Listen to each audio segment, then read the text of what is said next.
Hello, my name is John Robinson. I'm Deputy City Manager with the City of West Sacramento, California. The way we're involved in this space really relates to our mayor's interest, Mayor Christopher Cabaldo's interest in basically how democracy works in a modern society.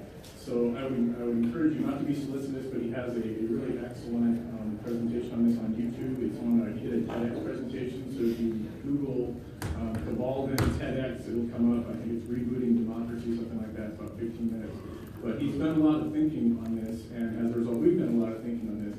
And the question becomes, and kind of to George's point, how do you make democracy accessible to folks when they might be working 2 jobs and a night meeting might require them to get a babysitter, or they're a single mom and they can't get out at night, or they don't have time to attend your committee meeting. So how do you find out beyond just voting, which obviously is important?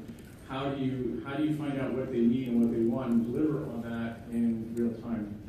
And we've got a number of different initiatives we're working on in that space, but the one I'm here to talk about is really using data that's out there to listen to what people are already saying, rather than sort of the voices only of those select few who can make it to your meeting and who frequently come there specifically to complain. So the question is, how do you get at kind of the actual sentiment that's going on in your community? And there's a number of different ways to do that. The approach that we're exploring is we have a contract with a company called Centric. They're here at the conference, and it's basically a form of social media listening. So we're looking at the data that's already out there on publicly available sites.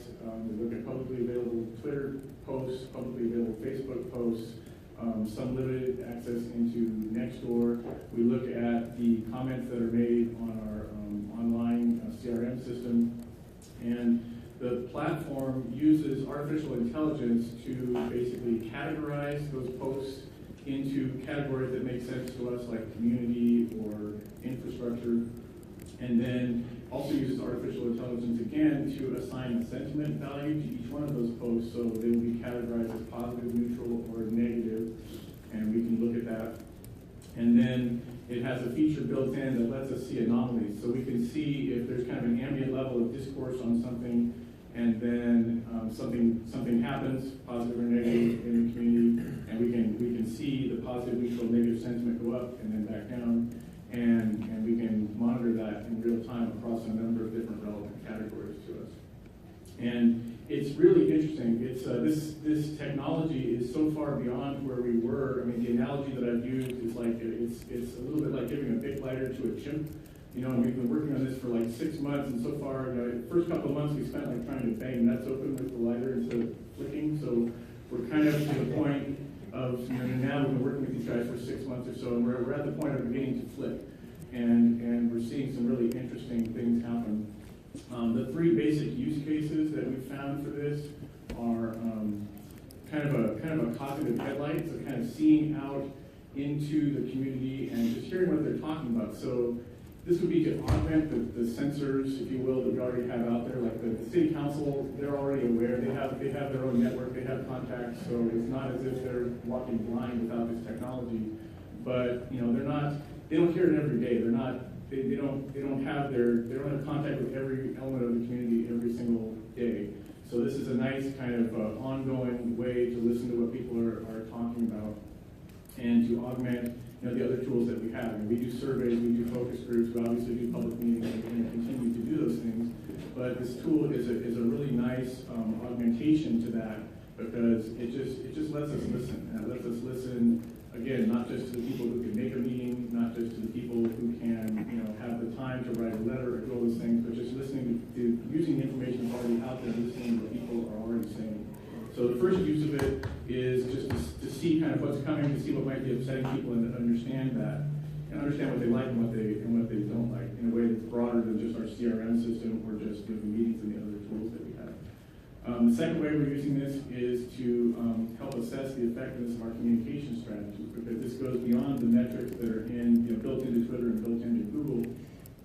This tool really lets us look at when we do an event, we can do kind of a pre-test, post-test model where we can look at the ambient level of discourse before we do something, and then we do our groundbreaking or our event with the associated media push, and then we can watch what happens across platforms, and with in a sense of what the sentiments are. We watch the volume of discourse go up. We can look at the volume of that discourse. We can look at the duration of that increasing discourse. We can look at the percent positive, neutral, and negative in that discourse. And the software also lets us break that down geographically.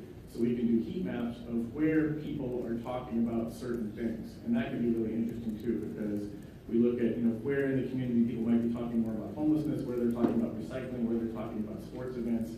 And that, for individual departments can provide a lot of insight, especially when you begin to relate that to things that we do in the community.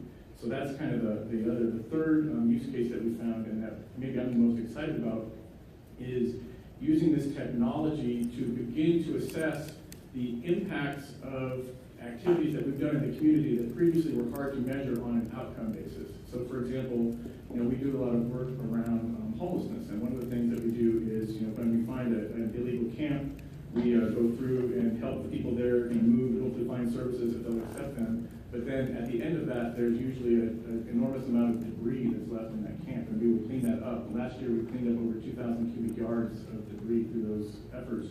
And the question, that came up was, are people even noticing that? Are we having an impact? Are we just moving garbage and making things better hygienically, or are people actually perceiving that they're safer on their trail system and feeling more positive about the community? So we used this tool to look at that, and the sample size was too small to be statistically significant, but we did see an interesting relationship where the volume of discourse went down as the amount of garbage that we cleaned went up.